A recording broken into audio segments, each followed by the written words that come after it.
Pete the Cat, The Great Leprechaun Chase by James Dean. Tomorrow is St. Patrick's Day, and Pete's teacher, Mr. G, is teaching about leprechauns. The only time you can catch one is on St. Patrick's Day. A leprechaun will bring you good luck, Mr. G says. Now everyone is in class wants a leprechaun. Pete gets a great idea. He will open a leprechaun catching business. St. Patrick's Day comes and Pete gathers some supplies. He hangs a sign above his stand. This will be easy, Pete thinks. Squirrel is Pete's first customer. I want a leprechaun, Squirrel says. I need good luck for my test. Cool, I'm on it, says Pete. Pete has a plan. He will follow a rainbow until he finds a leprechaun.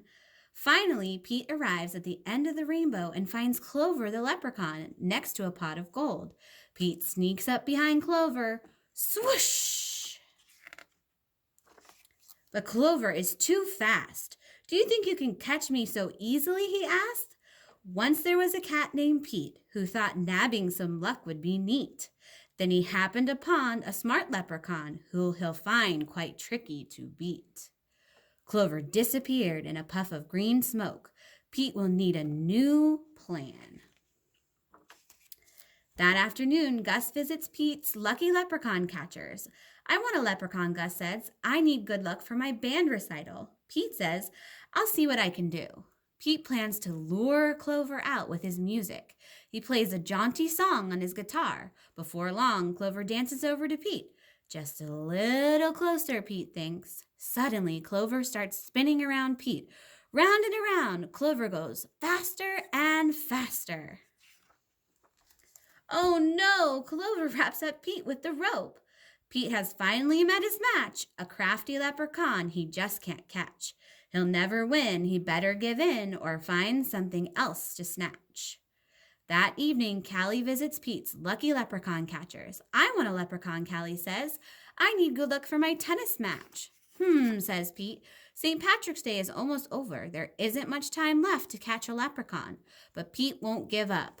Not yet. Pete sets a trap for Clover. Before long, Clover tiptoes up to the trap and sniffs the air. I love candy, he whispers, peering under the box. Pete waits very quietly. Then, crash! Pete rushes over and checks underneath the trap, but it's empty. Clover skips away. Pete has tried many a plot, but still I haven't been caught. And isn't it dandy? I even got candy, while Pete ends up with squat. Pete has an idea. He follows the trail of spilled candy to Clover's secret hideout. Pete sneaks up behind Clover. Swoosh! Pete finally catches Clover. Why do you want me? Clover asks. I'm helping my friends who need some extra luck, Pete says. Luck doesn't come from having a leprechaun, says Clover. You and your friends have each other. That already makes you as lucky as can be. Could Clover be right? Pete is one very lucky cat. A lucky cat doesn't need a lucky leprechaun. He lets Clover go.